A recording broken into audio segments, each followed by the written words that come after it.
Muito boa noite. Boa noite. Graças a Deus, acordaram. Meus irmãos, minhas irmãs, que nos abençoe Jesus e inspire. A temática desta noite, como já disse a nossa irmã, ela é de grande relevância e interesse de todos nós. Trouxemos para conversarmos a respeito do espiritismo e o momento atual. E quando eu me refiro ao momento atual, creio eu que nas nossas cabeças já surjam algumas interrogações, algumas situações que nós estamos acompanhando. Se eu perguntasse, o que lhe chamaria a atenção nesses dias atuais? Nesse momento de transição planetária, porque bem sabemos que estamos num processo natural, que é o processo de evolução dos mundos, aonde o planeta Terra ele subirá na hierarquia dos mundos, mas sabemos que quando o planeta ele evolui, quando ele caminha na escala da hierarquia dos mundos, a humanidade que habita nesse planeta precisa estar compatível com essas mudanças. Sabemos que estamos vivendo um momento de efervescência social, momentos difíceis que estão exigindo de todos nós ressignificarmos o nosso modo de pensar, o nosso modo de agir. Embora esse momento ele traga muito medo para alguns, Divaldo Franco recentemente nos disse que caminhamos para um processo aonde a patologia que irá ameaçar a humanidade é a depressão, os medos. E essa informação, o que ela tem a ver com esse momento de transição que nós estamos falando? O que é que poderemos analisar a nível de mensagem que esse momento ele está nos trazendo? É comum nos manifestarmos perguntando por quê, mas o correto seria para quê? Para quê essas coisas estão acontecendo? Nós estamos acompanhando uma guerra que já se arrasta por muito mais tempo, que diziam que iria durar. Quanto sofrimento acompanhamos e estamos de fato avaliando, tendo de forma muito superficial a noção do sofrimento de tanta gente que está tendo que abandonar seus lares, quando estão a chorar a dor da despedida de um ente querido, marido, esposa, filhos. E ainda nessa superficialidade, afirmamos que é uma dor que não temos como mensurar, que é muito grande. Acompanhamos, à luz dessa transição, acompanhamos ódio se manifestando numa intensidade que, com toda certeza, deveremos analisar à luz da doutrina espírita, à luz da mensagem que nos traz a doutrina espírita. Pessoas que, embora tenham feito a grande descoberta de que aqui estamos por um momento muito curto. Imaginemos que uma existência física de 100 anos, vamos falar em 100 anos, é uma experiência curta. É uma experiência curta. Percebemos que acima das nossas vaidades, muito acima do nosso orgulho, do nosso egoísmo, existe uma necessidade de despertarmos para a realidade de espíritos imortais que somos.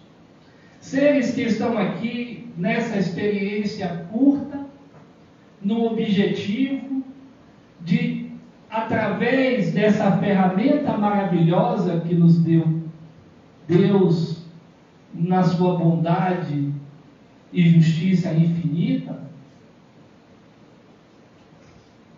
saiamos daqui melhores do que chegamos, em condições de aqui bem realizarmos o exercício que planejamos com os nossos amigos espirituais. A espiritualidade, ela tem dito que quando estamos no processo de planejamento de regresso ao plano físico, e é importante salientarmos que, embora alguns digam assim, eu não pedi para nascer, pediu. Melhor, insistiu para nascer. Se comprometeu a coisas que a espiritualidade disse, olha, isso você não consegue dar, meu irmão, menos. Não, mas eu quero, vou resolver de uma vez. Não, isso ainda não está pronto. Não. Insistimos. E é muito significativo isso, porque, como eu dizia, a espiritualidade tem dito que espíritos que acreditam nessa oportunidade, porque reencarnar é uma oportunidade, assumem o compromisso de nos auxiliarem aqui na Terra, de estarem nos intuindo, trazendo as situações necessárias na medida exata das nossas necessidades, porque é outra situação bastante interessante que devemos refletir, porque conversávamos aqui quando eu cheguei, eu e Sema,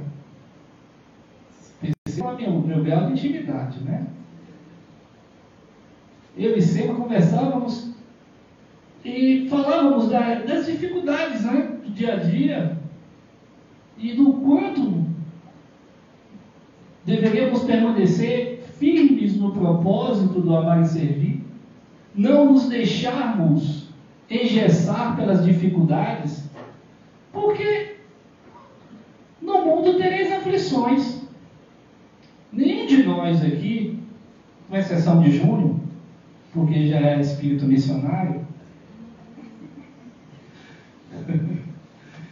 todos nós temos muita coisa a resolvermos. Muitas coisas a resolvermos e com muitas pessoas. E as dificuldades que são mensageiras do para quê nos sacodem, mas precisamos seguir com fé. Eu me recordo de um dos momentos muito difíceis, que esse momento ele me marcou. Foi um momento em que eu tive uma inflamação, melhor duas, né? Nos dois rins, primeiro tive uma inflamação em um, depois tive no outro. Foi um momento muito delicado. e eu fiquei muito debilitado. E eu me recordo que eu fiquei alguns dias afastados, né? Algumas semanas afastado do trabalho. Tive muitas dores. E nossa reunião na época era no domingo. E eu acordei no domingo me sentindo melhor, fiquei todo feliz, corri, tomei um banho, vou para a reunião doutrinária hoje lá na casa. E quando eu já estava todo pronto, a irmã Dor me visita. Ela chega. Aí eu me sentei na cama, comecei a chorar. E nesse momento, Deus, na sua bondade, Ele me manda uma mensageira, uma amiga que já nos acompanha desde os 15 anos de idade, nossa irmã Verônica. E ela chega para mim com aquele sorriso que é muito cativante, ela tem um sorriso muito cativante. E ela me pergunta, né, por que eu estava chorando, desanimado. Ela já sabia, né? Ela só queria mexer comigo. Aliás, Júnior sabe bem disso, né, Júnior? O Espírito Superior gosta de fazer isso, né? Especifique quem é Verônica. Verônica é a nossa mentora espiritual. Como eu já disse, né, ela me chegou quando eu tinha 14 para 15 anos de idade. Foi a melhor, né? Quando nós tivemos a nossa primeira conversa, né? Aqui no plano físico. E ela também disse assim: meu irmão, recorda-te do cristianismo primitivo, das dificuldades que os nossos irmãos enfrentaram, sem desanimarem, perseveraram até o fim. Não é momento de desânimo, é momento de fortalecer-se. Aliás, ela tem umas coisas muito engraçadas, né? Um dia depois eu volto ao final dessa história. Quando eu tive Covid, eu acho que pela primeira vez, que eu tive várias outras vezes, creio eu. E quando eu perdi o olfato e o paladar, eu percebi isso à noite. Aí eu fiquei muito triste, né? Uma perda, porque, puxa, perdi o olfato. Aí foi um momento assim que muito forte para mim. E aí que eu te confirmei, porque nem o teste já tinha ainda me conscientizado. Mas quando eu perdi o olfato e o paladar, aí ela me aparece, eu disse: Verônica, eu perdi o olfato e o paladar. Ela disse: uma ótima oportunidade para você reduzir de peso. Então, os espíritos amigos, eles têm isso, né, de mostrar o outro lado, mostrar o aspecto positivo naquilo onde a gente enxerga como sendo algo negativo, né? Mas assim, então naquele momento, voltando, naquele momento que ela me chega e me faz lembrar daqueles momentos, daqueles dias difíceis do cristianismo primitivo, aonde nossos irmãos testemunharam com a própria existência física, entregaram a sua experiência física, a sua existência física, por amor a Jesus. Como nos abatermos quando temos esses testemunhos? Porque não foi um nem dois, né? Embora, como havia profetizado Jesus, João morreria de velho, mas esteve preso, né? Longe do convívio de muitos, né? Que ele tinha um carinho muito grande, então foram dias também difíceis. Então nós percebemos que com esses testemunhos, né, que ainda que as dificuldades nos batam a porta, ainda que nesses momentos estejamos testemunhando dias tão difíceis, precisamos agir na qualidade de bons semeadores. É isso que, de fato, espera nosso mestre e amigo Jesus. Que estejamos a semear as sementes de bom ânimo, as sementes que, após as primeiras dificuldades, levem as pessoas que estão nesse processo de transição planetária a adquirirem a consciência de que precisam precisam exercer com muita responsabilidade a sua experiência física, a sua encarnação. Que precisam aproveitar essa experiência física para o exercício do amor que, por vezes, negligenciamos.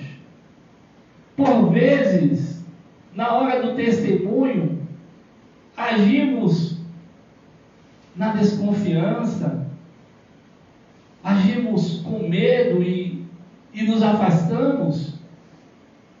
E agora nós estamos todos nesses dias que estão muito bem descritos na Gênese. Nós encontraremos na Gênese mostrando tudo que nós estamos vendo nesses dias.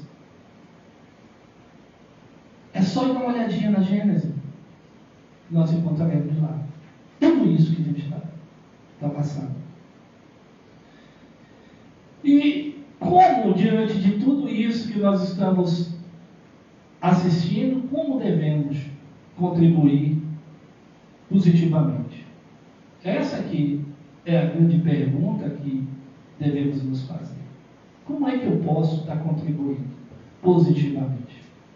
Eu me recordo de uma leitura que fiz, aonde o nosso querido irmão Francisco Cândido Xavier, se não me falha a memória, no livro dos Casos de Chico Xavier, e lá tem uma narrativa bem interessante de uma experiência que Chico contou, onde ele estava, ele pegou um coletivo, né, dirigia-se, se não me falha a memória, para o trabalho, e sentou-se ao lado dele um homem em um desalinho terrível, onde esse homem reclamava de tudo e de todos, e ele não parava de falar só coisas negativas, retratava as coisas de maneira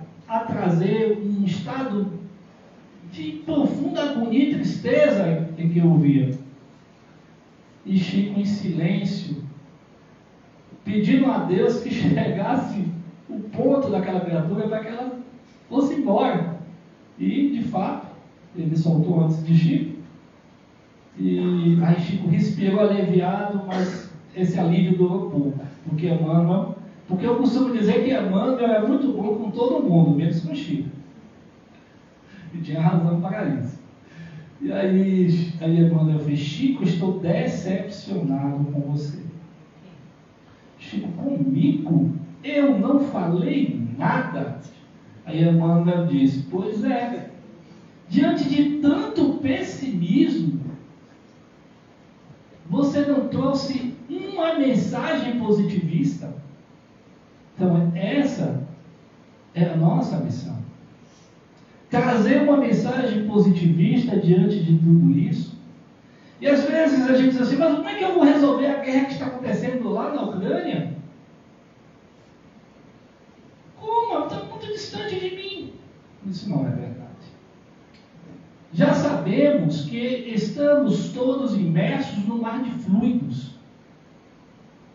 Que os pensamentos eles alcançam aonde talvez no momento não possamos alcançar fisicamente, mas o pensamento, através dessa rede de muitas conexões que são os seres que estão pensantes do planeta, nós vamos emitindo vibrações que vão ajudar sim,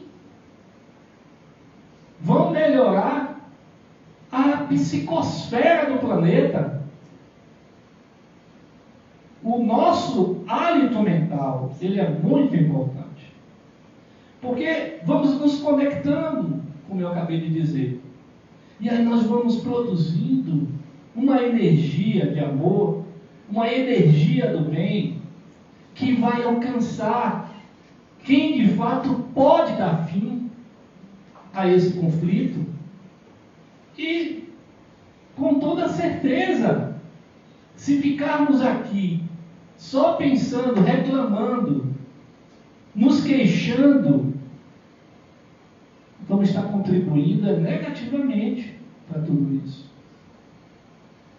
E é interessante, quando analisamos isso, porque aí percebemos que somos todos responsáveis pela paz que desejamos. Somos todos responsáveis.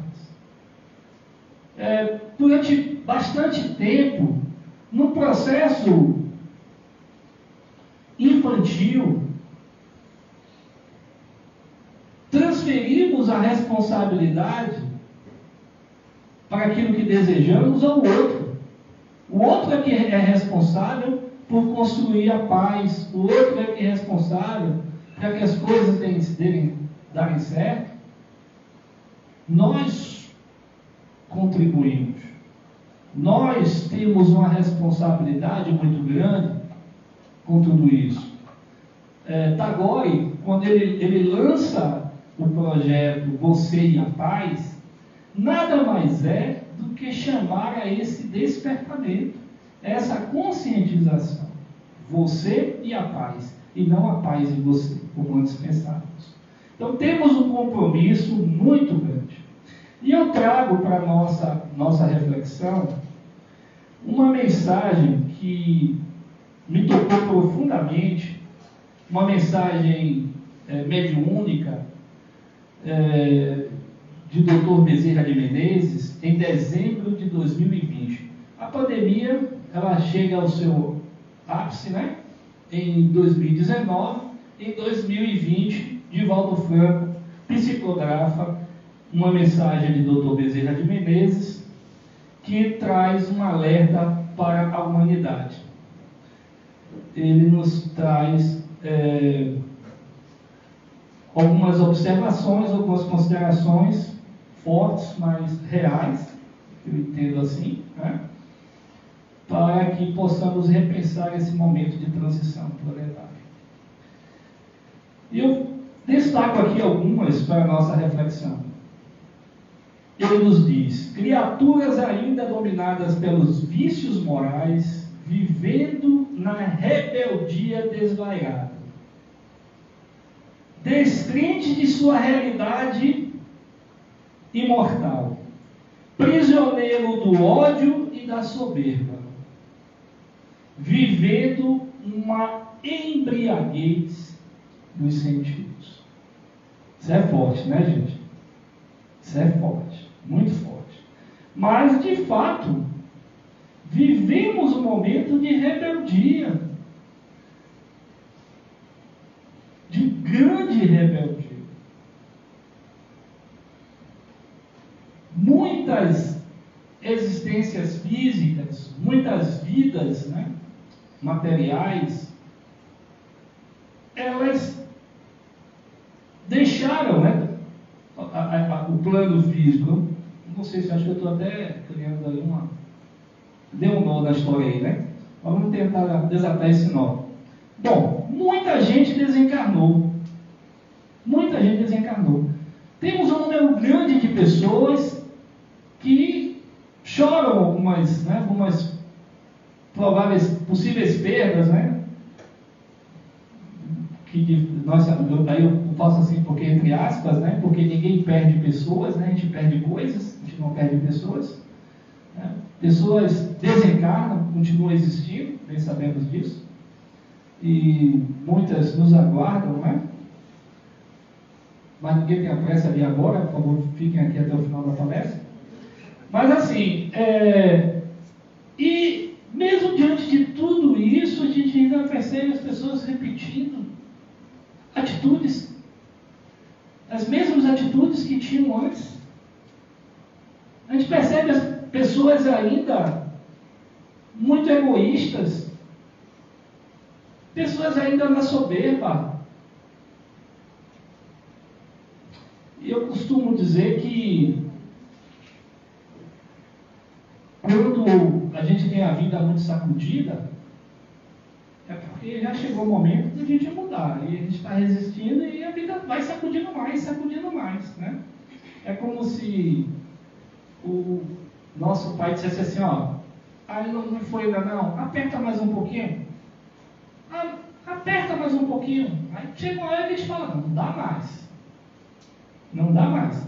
Nós compreendemos que esse momento que, como disse Divaldo, que vai nos levar, ele fala em 2025, vai nos levar a uma situação de uma crise mundial, né, por conta do suicídio. Ele fala que teremos um número enorme de suicídios, né, por conta da depressão.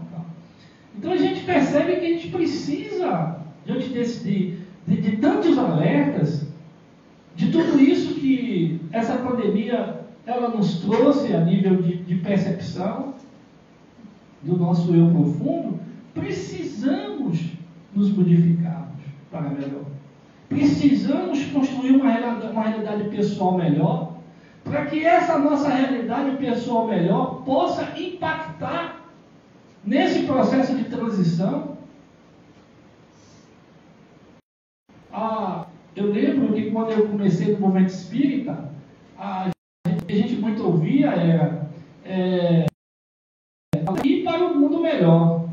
Não sei se você pegou essa... Não? Você está querendo dizer com isso o quê? Que eu sou muito velho? Eu lembro que eu via muito isso, né? Mas hoje é ficar. Hoje não é mais sair, é ficar. Ficar nesse mundo de trânsito, nesse mundo de regeneração. Não é mais sair, é ficar. Mas, então ele nos diz assim, que as pessoas, né, se tornaram narcisistas e utilitaristas. Isso é forte, né? Então os indivíduos, na sua arrogância, se acham superiores que as demais. Aquela frase que a gente escuta muito. Você sabe com quem você está falando, né? Não tem isso? Ainda coloca a mão nessa ênfase maior, né? Você sabe com quem você está falando? Então a gente se achando melhor que os demais, em uma condição superior aos demais, né? Então a gente deixa de ter uma coisa que é muito importante, que é a empatia. Da gente se colocar no lugar do outro, perceber que os meus direitos terminam onde começam o do meu irmão, do meu semelhante, né? Então a gente, de fato, precisa sair dessa postura, né, que lembra Narciso, né, aquele que adorava a si mesmo, né, a seu reflexo. A gente precisa sair desse processo narcisista, né, onde eu sou a criatura mais importante, tem que prevalecer a minha vontade, né, o direito dos outros só depois dos meus. Então a gente começa começar já a ter uma outra postura. E quanto ao utilitarista, né? Isso a gente tem visto muito. As pessoas avaliarem as outras pela utilidade que elas têm. Não porque é um ser humano como você, não porque é um ser que está naquele processo de aprendizado semelhante ao seu e em algum momento ela tem uma ação que é necessária a você, da mesma forma que você também terá uma ação necessária a outros. Então a gente, vendo o outro apenas visando tirar proveito daquilo que ela pode nos oferecer, né? Passou isso aí, a gente já não tem tanto valor. Então a gente percebe que a gente mergulha no que Divaldo chamou de um vazio existencial. A gente entra no processo de profundo vazio existencial. Sozinho até que se cresce, eu já disse isso aqui outras vezes, mas é muito mais difícil crescer sozinho. É por isso que Deus nos colocou nessa vida de relação. Essa é a forma mais fácil da gente crescer, mais segura da gente crescer. Então nós precisamos do outro. Não existe essa coisa de se perceber como autossuficiente, não existe isso, né? Então, Dr. Bezerra de Menezes, ele nos chama a atenção disso, e ele fala assim, agir sempre de forma a produzir maior quantidade de bem-estar, né? Essa é a principal máxima do utilitarista, né? Eu tenho que ter todos os meus desejos atendidos, eu preciso, né, ser o foco das atenções de todos, e a gente está vendo com as redes sociais isso de muito forte, que as pessoas avaliam até, imagine que logo a gente vai está tomando uma dimensão tão grande que, não sei, daqui a pouco vai ser pontuação, a gente vai ter uma pontuação. Acho que eu vi um filme que fala sobre isso, né? Aí, deixa eu ver sua pontuação aqui na rede social. E a gente precisa ter muito cuidado em relação a isso, porque a gente mergulha num mundo fantasioso, né? Onde a gente percebe, eu costumo dizer que a rede social é a ilha da fantasia, né? É onde todo mundo é feliz, ninguém tem problemas, né? Não é isso? Pode observar se não é verdade. Todo mundo posta sempre sorrindo, todo mundo posta, né, os momentos maravilhosos. Mas, gente, analisemos o quanto isso é de fato verdade, né? Sabemos que não é. Sabemos que não. Tá? Mas ainda a gente percebe que é isso, querer ser o top do top do top, está sempre no topo das atenções, né? Eu não me recordo aonde, mas eu vi uma chargezinha que tinha mostrado um rapaz que estava na frente de acho que um teatro, uma coisa assim, estava pedindo esmola, e um amigo vai saindo e encontra, fulano, é você? Sim, sou eu. Rapaz, cadê esse você postou outro dia que você estava muito feliz com o seu iate e tal, carro de luxo e tal. Aí eu disse, não, nas redes sociais eu estou muito bem, na vida real é que não, né? Então, é isso, a gente vê que as coisas estão indo nesse caminho, né? Bom, e Bezerra nos fala nessa mensagem, dia 20 de dezembro, ele fala das doenças espirituais, né? Que nesses dias atuais tem crescido bastante, né? E ele fala do descontrole emocional. Isso a gente está vendo, as pessoas estão assim num estresse muito grande, né? As pessoas, uma palavrinha que a gente tem ouvido muito, ansiedade, né? As pessoas estão muito ansiosas, né?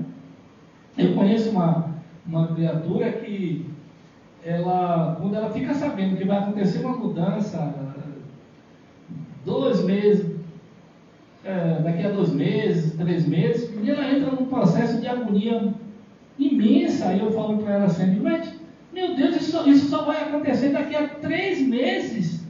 Você já está nessa agonia toda agora, você está sofrendo agora, 3 meses antes, e quando chegar, talvez não seja nem tão ruim quanto você esteja achando que vai ser, mas digamos que seja. Então você sofreu 3 meses antes, e depois vai passar por tudo aquilo, mais ainda.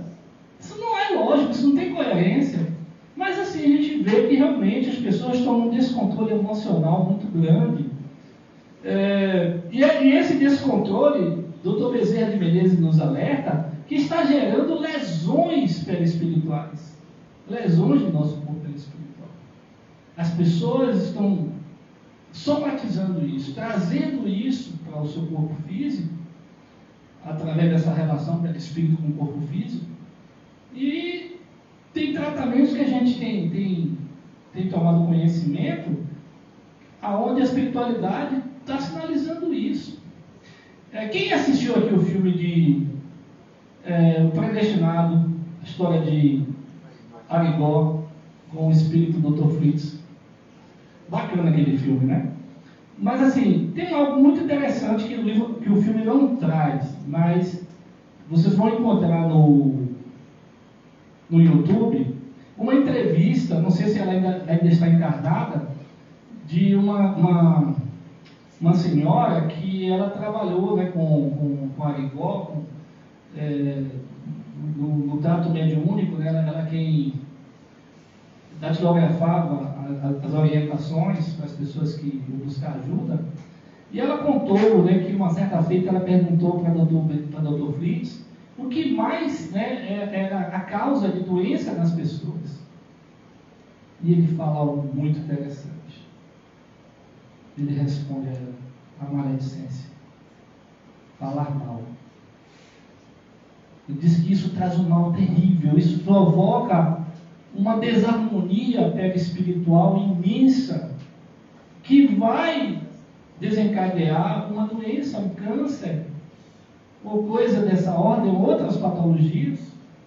E a gente não se dá conta disso, né? Tem pessoas que chamam deram até um nome, né? O pessoal chama assim, fofoca fraterna, como se fosse possível, né? Fofoca fraterna.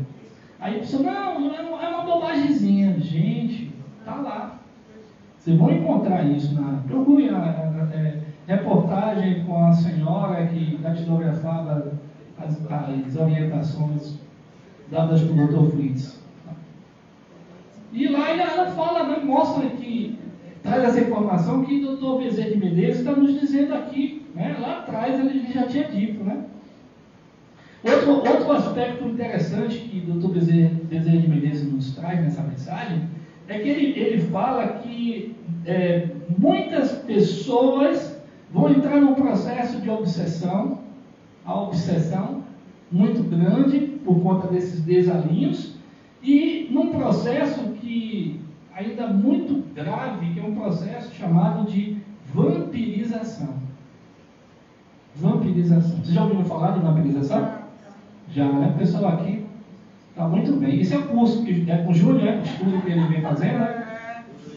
Está de parabéns. Mas assim, o que é isso, né? O próprio nome já diz, né? Vampirização, vem a ideia de vampiro, de sugar. No caso, suga o quê? Suga nossos fluidos, né? Nossa vitalidade. Então a gente entra nesse mar de pessimismo, é tudo que eles querem. Nesse desânimo, é tudo que eles querem. Aí começam ali no processo de vampirização e minando cada vez mais as nossas forças.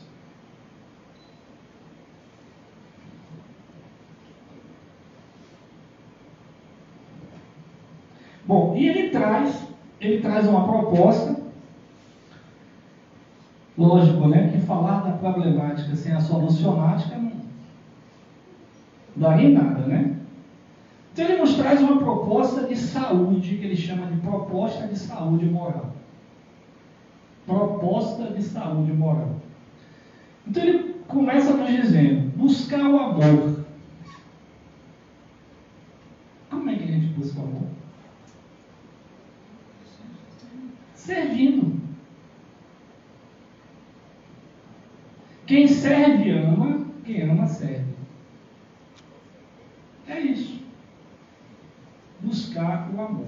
A força maior do universo é o amor. Deus nos criou por amor, como disse Jesus a Tomé. Deus, no seu amor, nos criou. E João dizia o quê? Deus é amor. Tudo é amor. Ah, mas eu ainda não sinto aquele amor, né? Gente, comece a servir. Comece a fazer o bem. Isso aqui é uma academia da alma. A Casa Espírita é uma academia da alma. Você começa devagarzinho e logo você, que nem a gente quando entra na academia, os exercícios são muito difíceis no começo, né? Mas a gente vai acostumando, vai fortalecendo e logo a gente vai estar, né? O que no começo parecia ser algo muito difícil, a gente vai estar fazendo com naturalidade. Aquele exercício, aquele peso, que parecia algo impossível. Então comecemos a servir. Vai servindo, vá fazendo bem, e logo você vai sentir que aquilo vai ser algo que vai ser no seu natural. E quando alguém disser assim, puxa, que bacana fulana, puxa, eu fico aqui vendo a sua dedicação, você não vai nem reconhecer isso, vai dizer, não, que isso? É bondade sua, não. Não enxergo, não vejo isso, não. Porque vai ser algo natural.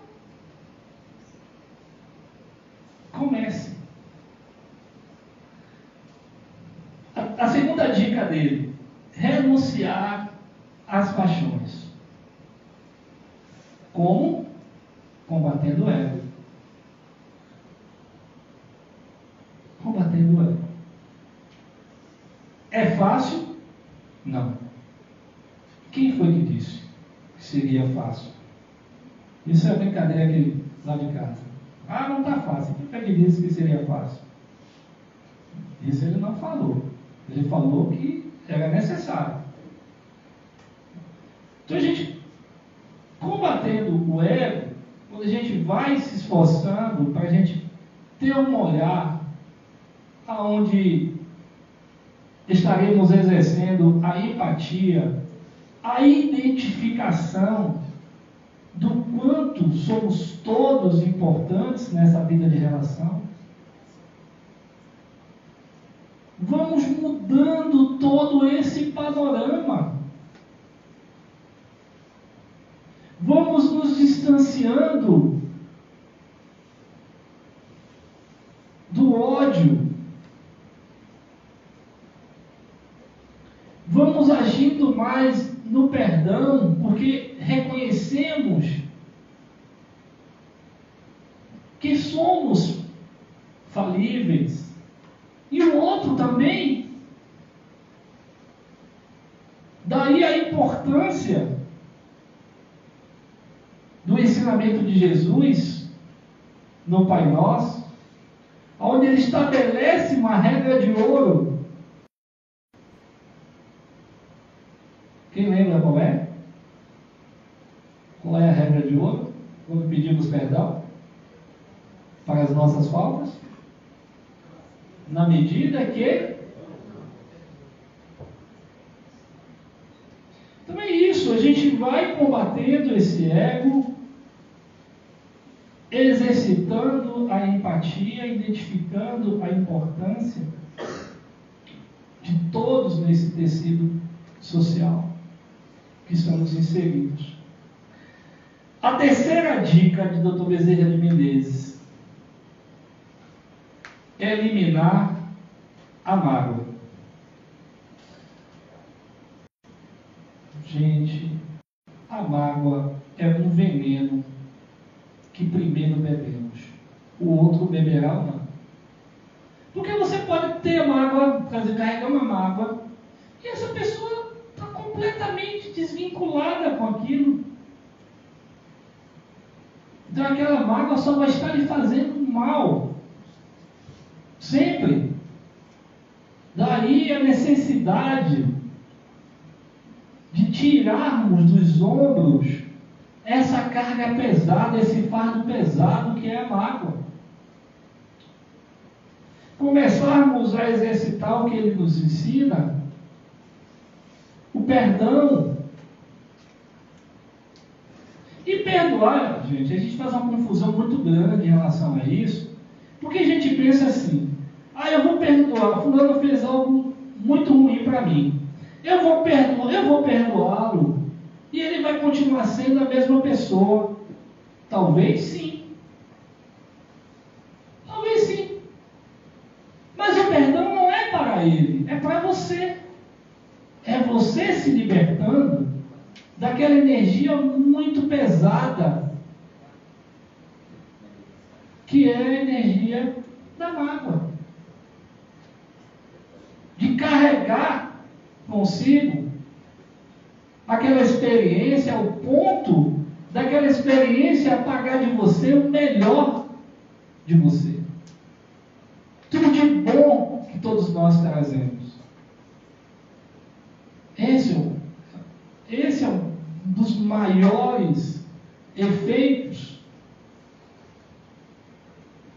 Quantas pessoas justificam: não, eu sou amarga assim porque em determinado momento eu passei por isso, porque fulano me fez aquilo.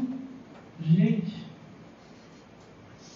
nós não iremos responder pelas faltas dos outros. Nós iremos responder pelas nossas práticas. É como nos disse Chico: é melhor ser o agredido do que o agressor. Muito melhor.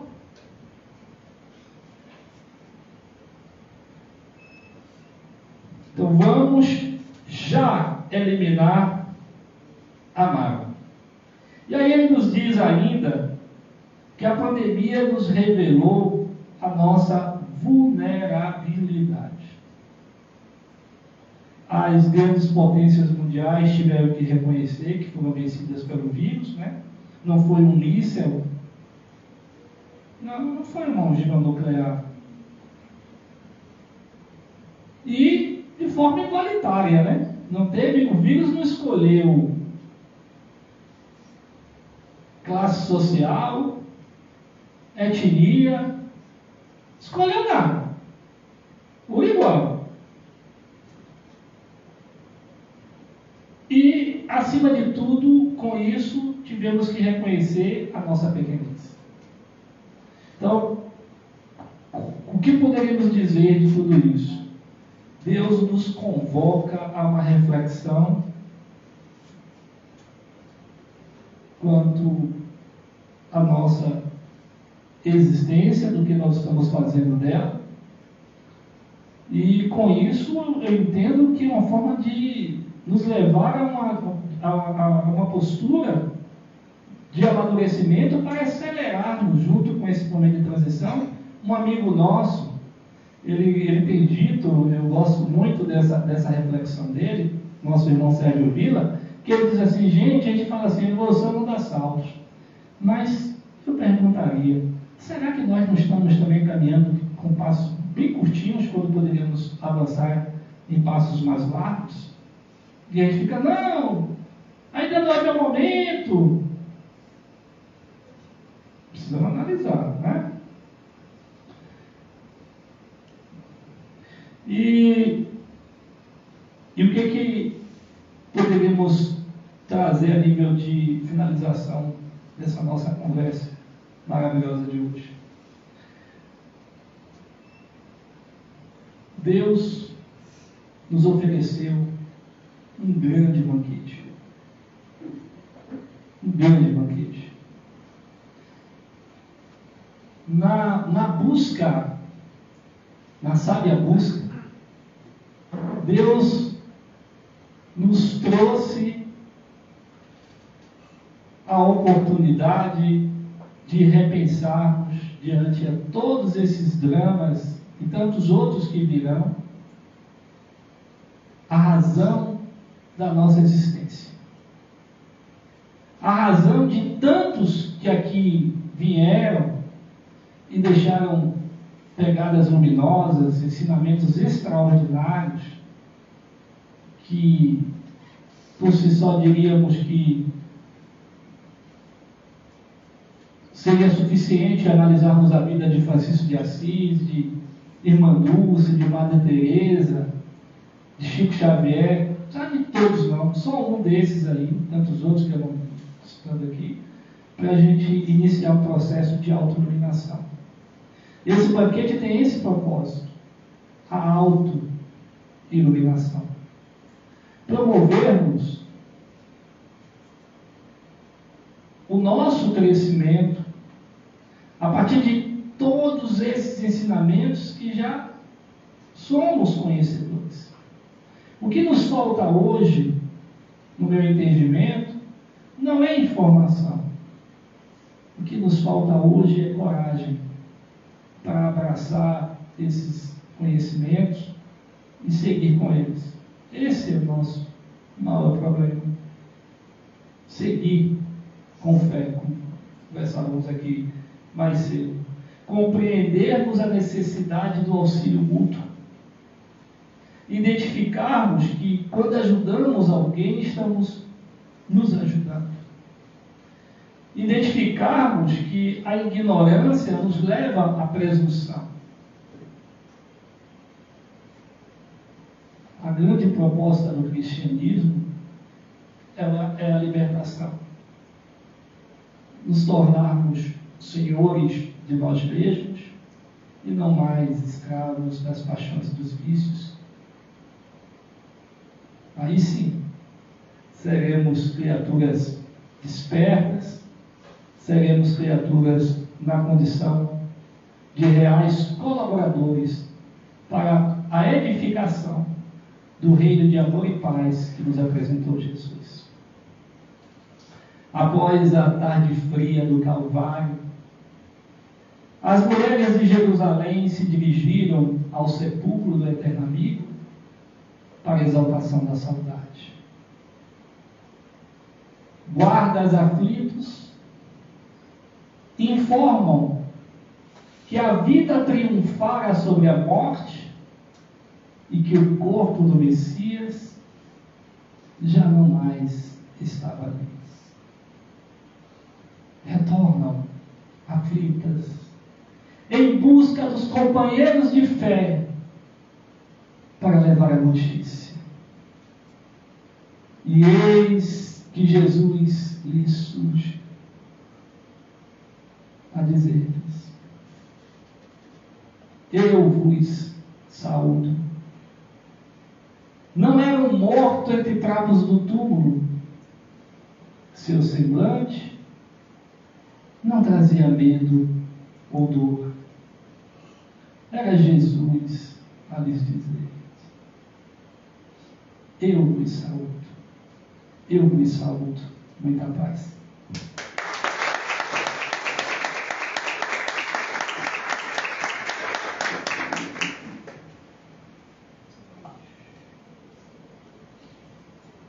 Quanta reflexão.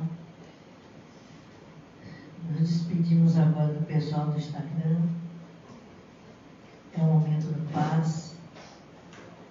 Eu estava o tempo todo aqui, de cabeça baixa, observando, porque normalmente nas palestras doutrinárias não tem só vocês encarnados, tem muitos encarnados. E ao passo que eu ia chegando já ao finalzinho, eu pude vislumbrar a quantidade de irmãos encarnados aqui escutando a palestra também. E, inclusive, muitos trazidos aqui, muitos desencarnados recentemente. Então, que os